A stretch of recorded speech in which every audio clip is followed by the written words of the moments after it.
I had planned another closing message, but I feel compelled to say what I'm about to say. Now, I risk sounding like a conspiracy theorist, but it's no longer a theory. What I'm about to say is fact. The secret organizations of the world power elite are no longer secret. They have planned and are now leading us into a one-world communist government. The combining of national governments started with the European Union. That union started with trade agreements, then a common currency, the euro, and now a European Parliament that is feverishly passing laws that override the laws of the member nations. A constitution was drafted but rejected by a few of those nations, but never mind. They implemented it anyway. Now it's North America's turn. Building on the North American Free Trade Agreement, the NAFTA section of the Commerce Department is busy drafting laws and regulations for a North American Union, a union of Canada, America, and Mexico. The President has attended secret meetings and signed at least 2 agreements under the Security and Prosperity Partnership Program.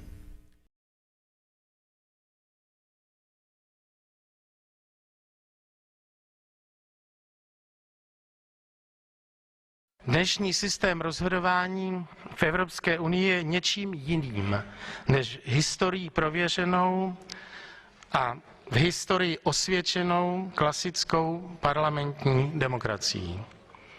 V obvyklém parlamentním systému je část podporující vládu a část opoziční. Ale to, pokud se nemýlim, v Evropském parlamentu není. Zde je prosazována alternativa jen jedna a kdo uvažuje o alternativě jiné, je považován za odpůrce evropské integrace.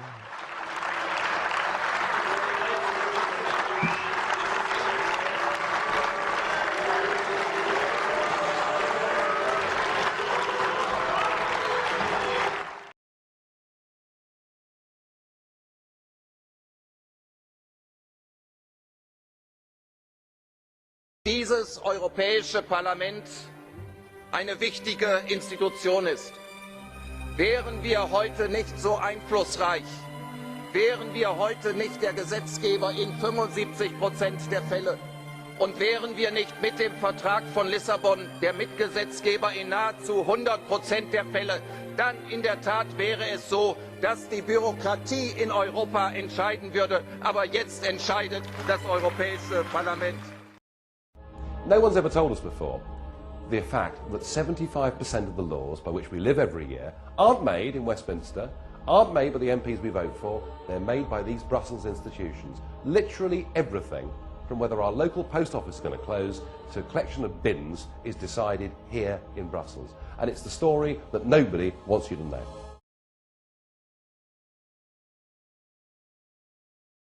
Just who the hell do you think you people are? You are very, very dangerous people indeed. Your obsession with creating this Euro state means that you're happy to destroy democracy. You appear to be happy for millions and millions of people to be unemployed and to be poor. Untold millions must suffer so that your Euro dream can continue.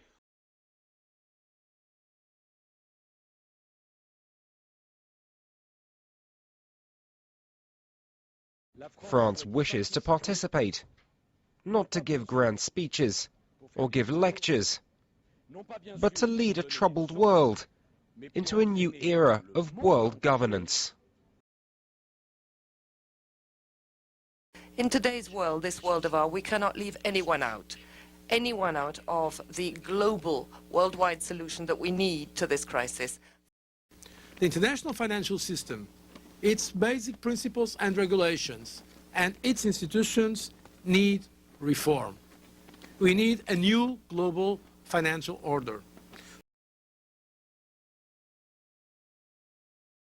Le président des États-Unis et l'Europe ont donc proposé plusieurs sommets à partir de la mi-novembre qui porteront sur une nouvelle régulation, une nouvelle gouvernance mondiale. The goal should be to devise a system of global financial governance adapted to the challenges of the 21st century.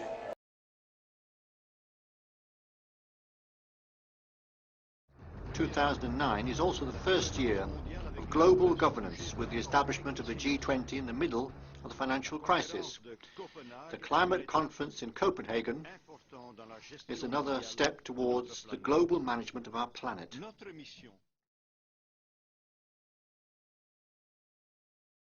It's past the point of talking.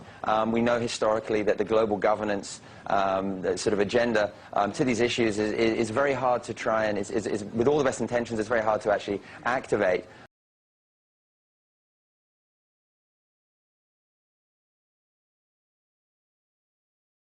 Today we must develop federal structures on a global level to deal with world problems. We need a system of enforceable world law, a democratic federal world government. Good evening and congratulations, Walter, on receiving the World Federalist Association's Global Governance Award.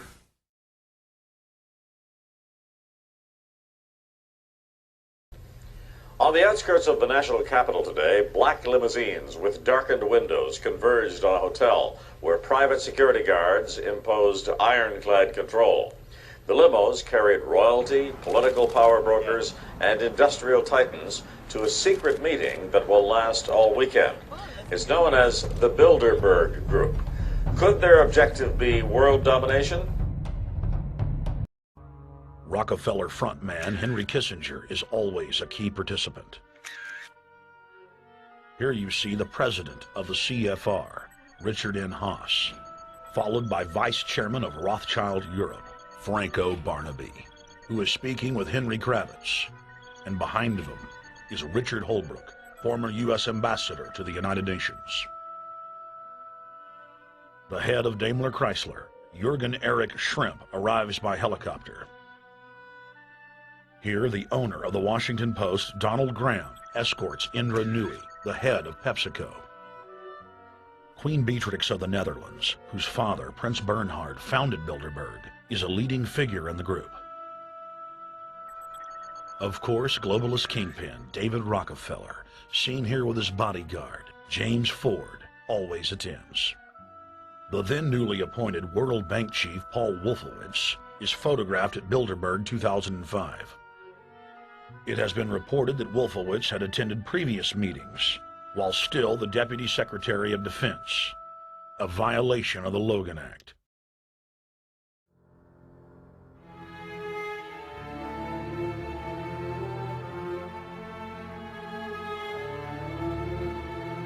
La questione delle nomine, molto importante. Oggi c'è sulle agenzie c'è un corollario di voci, di riunioni, non si sa nemmeno se dovrà esserci una riunione straordinaria a Bruxelles. Ma io mi domando una cosa, esaminando i nomi che circolano.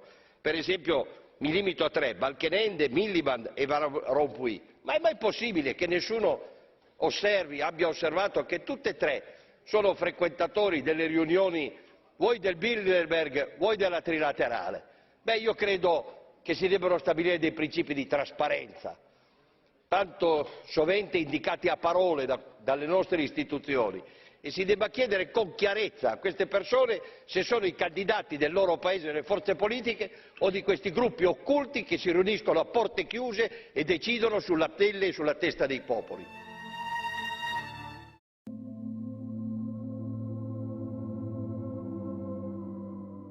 Τώρα για ένα λεπτό επίσης ο κύριος Μποργέζιο έχει το λόγο.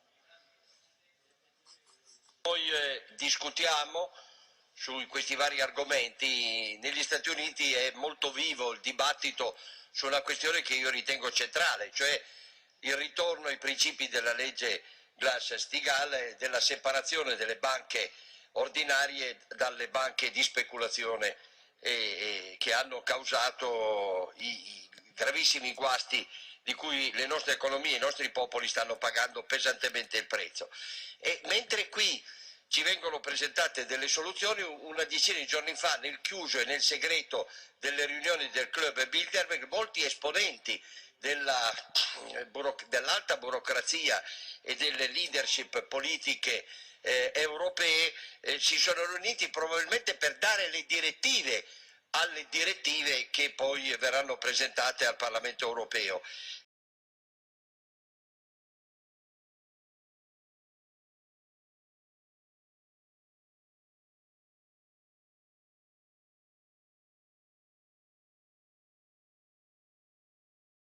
Among the protesters is Switzerland's youngest member of parliament for the People's Party. He came up here to fight for transparency. Here's what he told me. People have a right to know what's happening in the Suffragette House, what's happening at the Bilderberg meeting. People want to know what do they decide there, who is there, what have they for plans for the future, and I'm here for more transparency.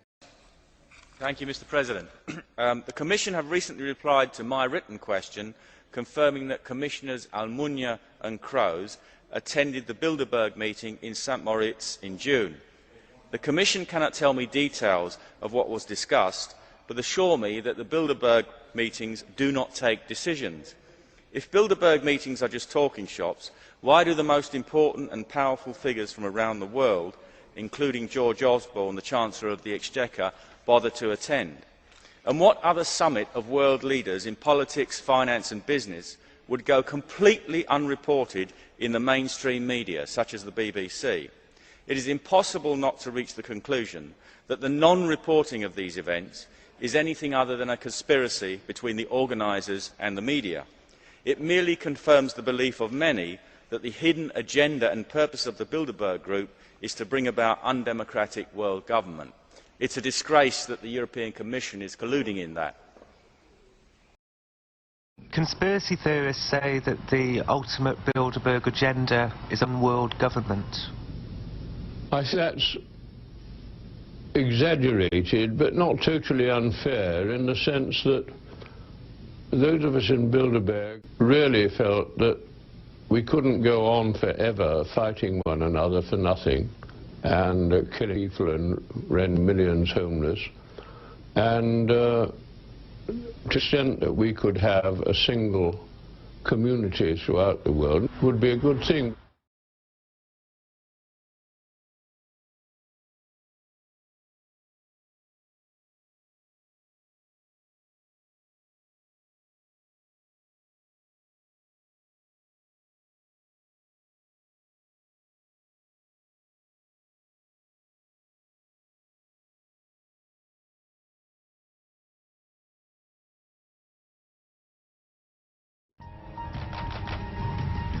CFR members include America's wealthiest tycoons, as well as the highly placed elite in government, academic institutions, tax-exempt foundations, and the establishment media. Ruling Class Journalists, written by Richard Harwood, describes the CFR membership as the ruling establishment in the United States. The Washington Post article boasted that news reporters who are CFR members do not merely analyze and interpret foreign policy for the United States, they help make it. Who are these policymakers? Many of their faces are familiar. NBC's Tom Brokaw, CBS's Dan Rather, ABC's Barbara Walters, Jim Lehrer of PBS, William F. Buckley of National Review, media mogul Rupert Murdoch, owner of the giant multifaceted News Corporation. These media heavyweights, and many others like them, are members of the CFR. Powerful corporations are also invited to become members. At the close of the 20th century, CFR influence presided over far-reaching consolidations of media control. In 1995, CFR members Michael Eisner of Disney and ABC's Thomas Murphy merged their media empires. Soon after the merger, the Disney-ABC empire becomes a CFR corporate member. In the year 2000, the world's largest internet service provider, America Online, joins forces with Time Warner, one of the world's largest news organizations. The CEOs favoring the move are CNN's Thomas Johnson and Time Warner's Gerald Levin, both CFR members. Once again, another media giant is created under the shadow of CFR influence. Today, an elite handful of individuals define the agendas that are supported by the empire of establishment news. A special televised meeting of the New York-based Council on Foreign Relations provides a window to the real story. The speaker, Vice President Dick Cheney, takes a question from David Rockefeller. Vice President, I just enjoyed so much your whole speech, but I was particularly pleased that you gave such a strong endorsement for the free trade agreement for all the Americas, subject that has been of great concern to me for many years, and particularly recently, and I think it's absolutely essential for the strength of our economy. Rockefeller's role in the drive for an FTAA was a lot more central than he portrays. Rockefeller cultivated Latin American leaders who could be counted on to support such a proposal. Both the 1994 Miami Summit and the FTAA proposal were conceived and nurtured by a Rockefeller-created network. Prominent among the organizations sponsoring the Miami event were the Council of the Americas, founder and honorary chairman David Rockefeller, the Americas Society, chairman David Rockefeller, the Forum of the Americas, founder David Rockefeller, the Institute for International Economics, financial backer and board member David Rockefeller, the Trilateral Commission, founder and honorary chairman David Rockefeller. Rockefeller's influence also extends to the current administration. He was chairman emeritus of the CFR when Vice President Dick Cheney once served as a director, a relationship that Cheney concealed during his congressional career. It's good to be back at the Council on Foreign Relations. As Pete mentioned, I've been a member for a long time and was actually a director for some period of time.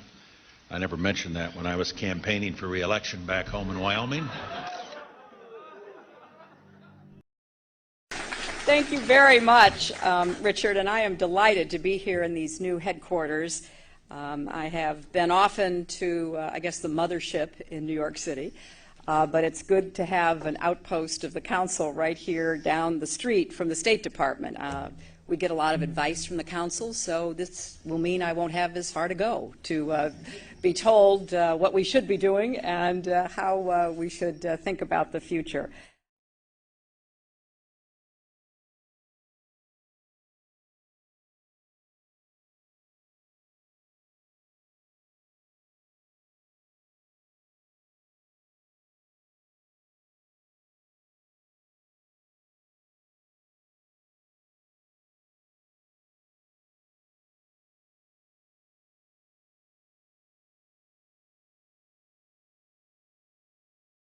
The Federal Reserve System is a banking cartel.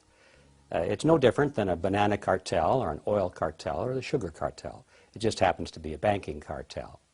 It's a group of very large and powerful private banking interests who have gotten together in a cartel arrangement, and they brought the federal government into it as a partner in order to use the force of law to enforce the cartel agreement. You see, with most cartels, if a member of the cartel wants to break out or violate the agreement, if they fixed prices, for example, and one of the members of the cartel wants to raise the prices contrary to the agreement, there's no way for them to discipline the member of the cartel and force him to stick with the agreements. But if you bring the government into the arrangement and convert the agreement into law, now all members are required by law to keep the agreement, or they go to jail. What is the proper relationship, what should be the proper relationship between a chairman of the Fed and a president of the United States? Well, first of all, the Federal Reserve is an independent agency, and that means basically that there is no other agency of government which can overrule actions that we take. So long as that is in place and there is no evidence that the administration or the Congress or anybody else is requesting that we do things other than what we think is the appropriate thing, then what the relationships are don't frankly matter.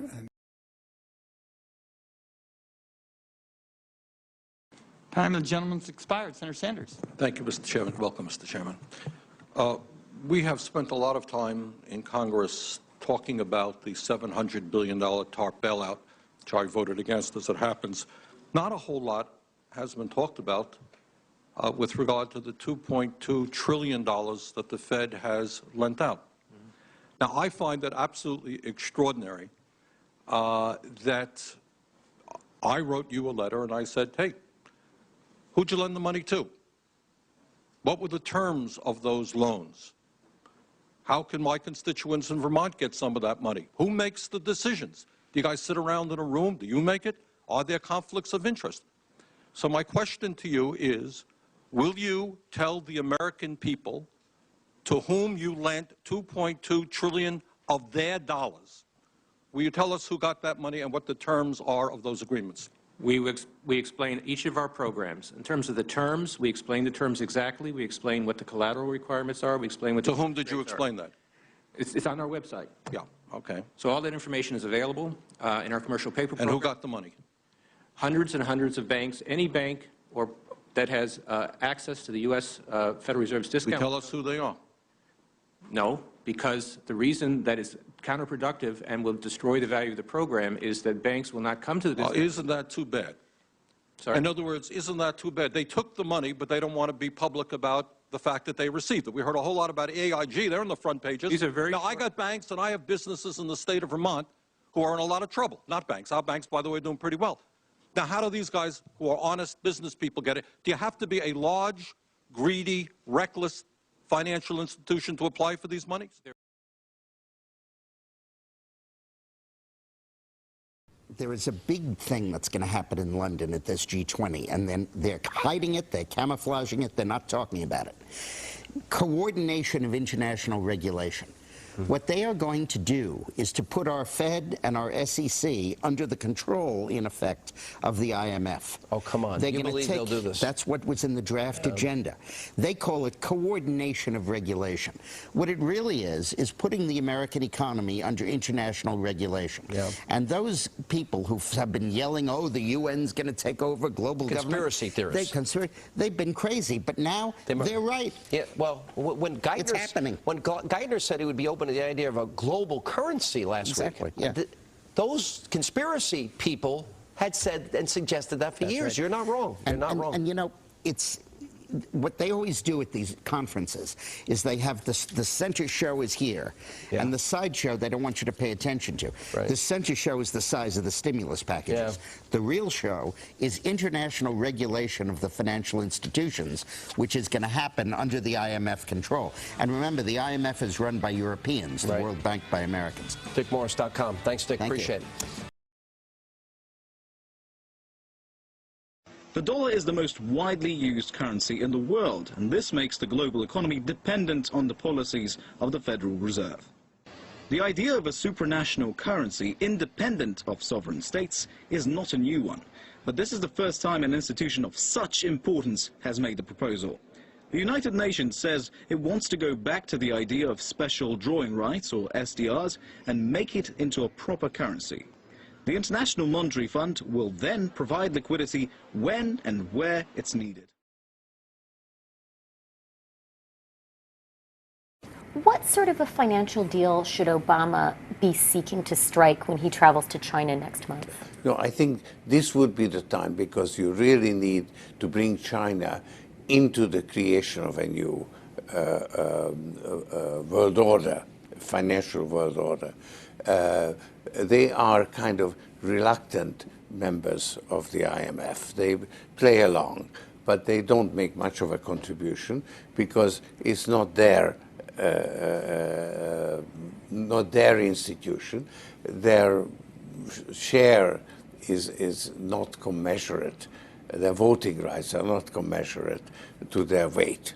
So I think you need a new world order that China has to be part of the process of creating it, and they have to buy in. They have to own it the same way as, let's say, the United States owns the Washington Consensus, the current order. China will be the engine driving it forward, and the U.S. will be actually a drag that's being pulled along through a gradual decline in the value of the dollar. So there would be a slow decline in the value of the dollar, a managed decline. And that would be the adjustment that it needs to be accomplished. Now, it could actually get out of hand. And certainly the fear of inflation will precede inflation itself.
I appeared before the Congressional Committee, the highest representation of the American people, under subpoena to tell what I knew of activities which I believe might lead to an attempt to set up a fascist dictatorship.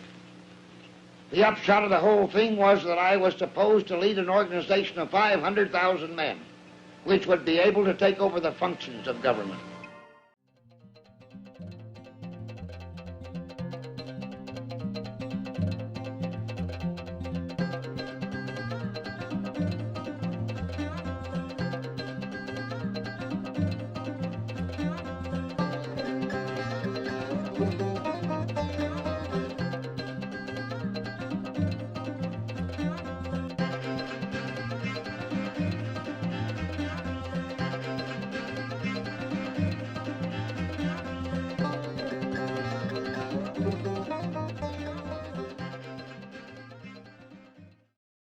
In the McCormack-Dickstein report, a shipping company called Hamburg America Line was accused of providing free passage to Germany to American journalists willing to write favourable copy on Hitler's rise to power.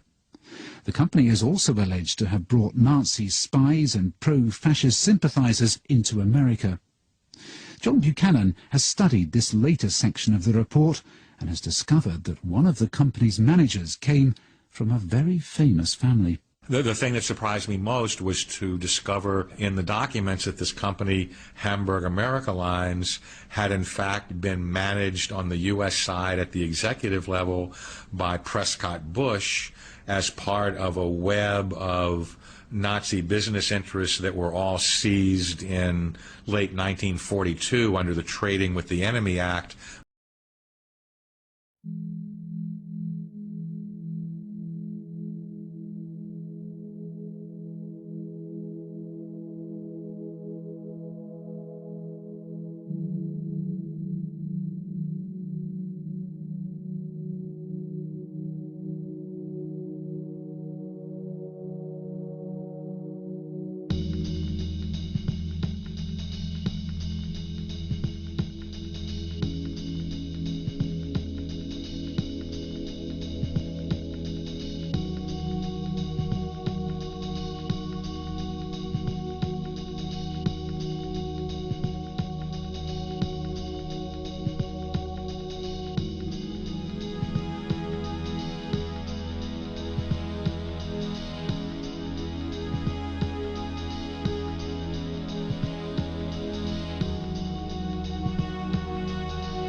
this were a dictatorship, it'd be a heck of a lot easier. Just so long as I'm the dictator.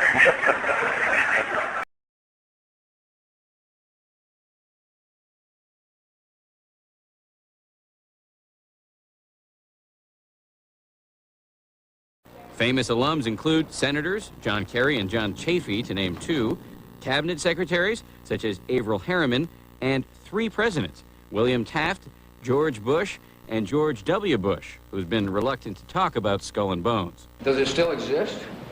The thing is so secret that I'm not even sure it still exists.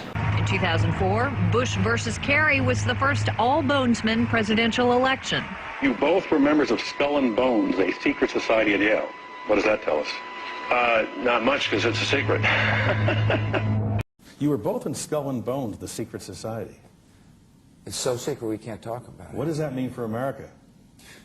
The conspiracy theorists are going to go wild. I'm sure they are. I don't know. I haven't seen the web. Number 322.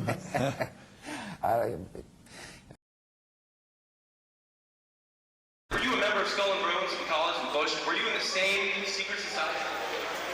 Well, that's all right. Let me answer his question. Excuse me, what are you writing for? Whoa, whoa, whoa, whoa. Is anybody watching this? I'm not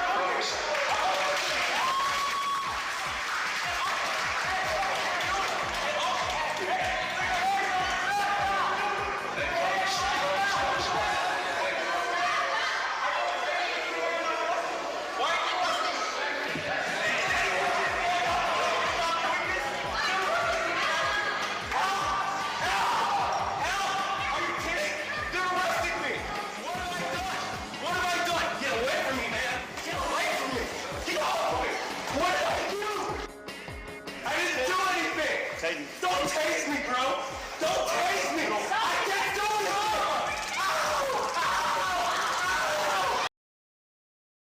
it! Geronimo died a prisoner of war, his body buried in Fort Sill, Oklahoma.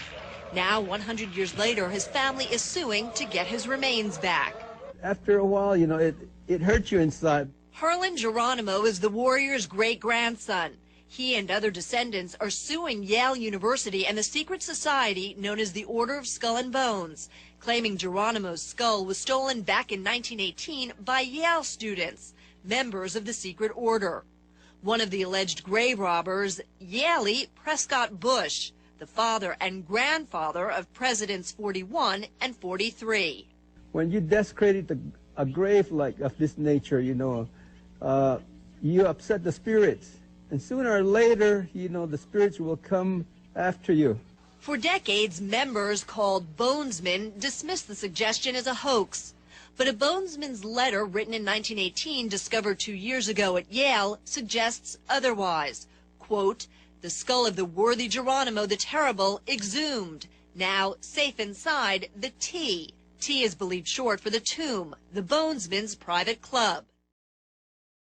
And so when we heard that some enterprising characters had managed to spy on the famous Skull and Bones Society, well, we couldn't resist. Here's ABC's Dan Harris. The videotape provides a grainy glimpse into what appear to be the initiation rituals of a secret society that's been around since 1832, whose members have gone on to be leaders of Wall Street and the White House, the Senate and the Supreme Court. They're sort of trying to scare the initiates, make them you know, disorient them, frighten them. New York Observer investigative reporter Ron Rosenbaum accompanied a team of Yale students who shot these pictures 9 days ago.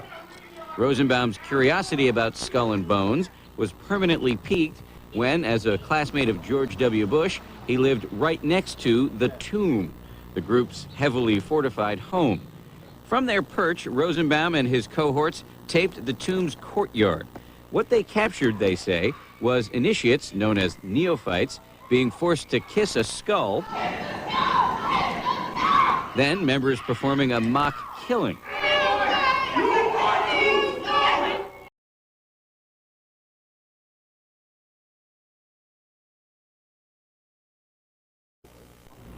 Now a question. What have Herbert Hoover, Art Linkletter, Jack London, and Richard Nixon all had in common?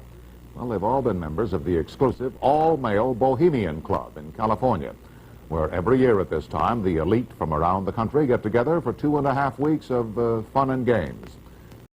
powerful American leaders who have been spotted at the Grove are Ronald Reagan, Dwight Eisenhower, Jimmy Carter, Newt Gingrich, and George Bush, Jr. and Sr. I'll tell you a couple of stories about fraud. The Bohemian Club, as you say, the Bohemian Club? That's where all those rich Republicans go up and stand naked against redwood trees, right? I've never been to the Bohemian Club, but you ought to go. It'd be good for you. Get some fresh air.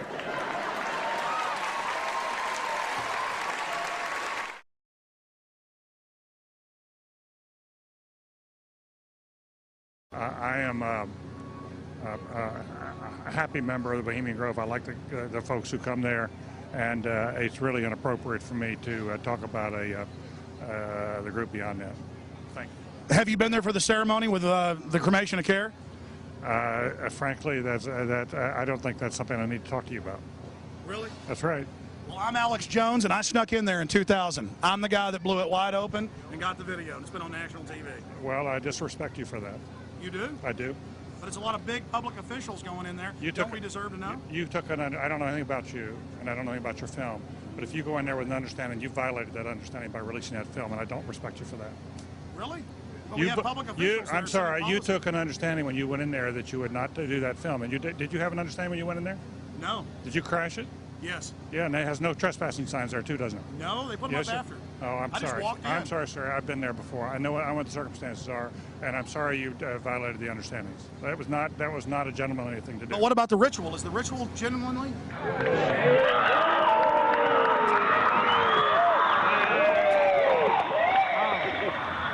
Sir, everything. I don't owe you this comment. I know. I appreciate it. This is what's called ambush journalism, and I disrespect you for that as well. So thank you ever and goodbye. Been in the ritual? That's none of your damn business. Time of malevolence which would pursue us here has lost its power under these friendly trees. So shall we burn thee once again this night, and in the flames that eat thine effigy, we shall read the sign, Midsummer sets us free. Ye shall burn me once again!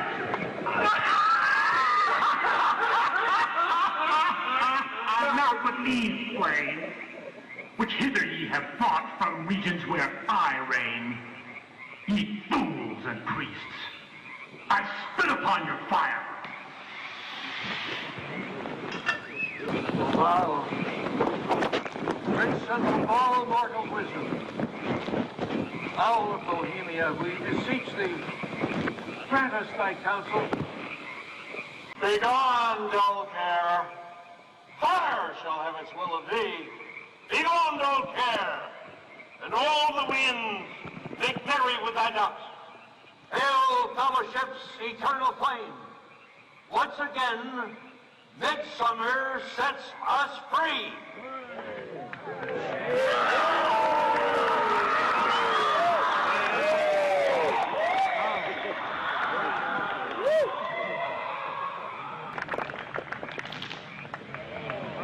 There you see the funeral pyre burning with the effigy of a human, or it could be real, ladies and gentlemen.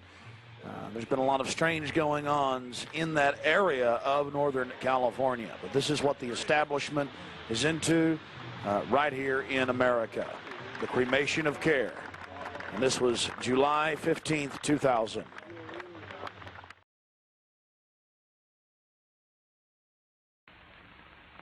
Hitler has often protested that his plans for conquest do not extend across the Atlantic Ocean, but his submarines and raiders prove otherwise. And so does the entire design of his new world order. For example, I have in my possession a secret map made in Germany by Hitler's government, by the planners of the new world order. We have before us the opportunity to forge for ourselves and for future generations a new world order A world where the rule of law, not the law of the jungle, governs the conduct of nations. When we are successful, and we will be, we have a real chance at this new world order, an order in which a credible United Nations can use its peacekeeping role to fulfill the promise and vision of the UN's founders.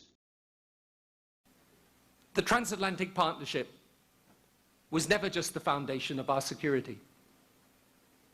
It was the foundation of our way of life. It was forged an experience of the most bitter and anguished kind.